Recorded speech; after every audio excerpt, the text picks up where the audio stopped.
किसी को जानते हैं अगर आप वाराणसी में पूछिए क्या मोदी जी उनके गाँव गए? क्या मोदी जी ने एक किसान के आंसू पोंछे? क्या मोदी जी ने एक गरीब को मदद की?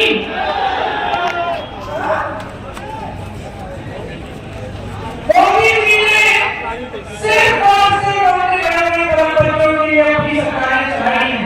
आज उनको देखिए पूरे खोले, उनको तमाम जमीन मुफ्त में मिली हुई है, सारी देश की संपत्ति मिली हुई है, और आपके लिए क्या आता है?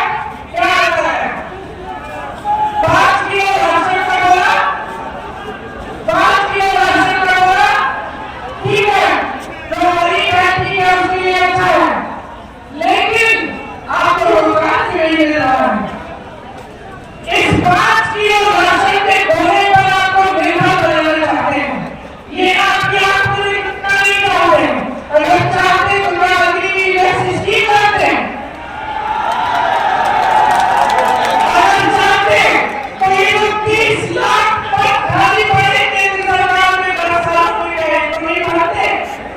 अरे बहुत व्यस्त रहे दुनिया में खान करते हुए, कभी आप अमेरिका में दिखते हैं, कभी रूस में दिखते हैं, कभी कहीं दिखते हैं, कभी चीन के प्रधानमंत्री प्रेसिडेंट के साथ झूला झूलते हैं, लेकिन आपके पास से नहीं आते, आपकी समस्याओं को नहीं समझते।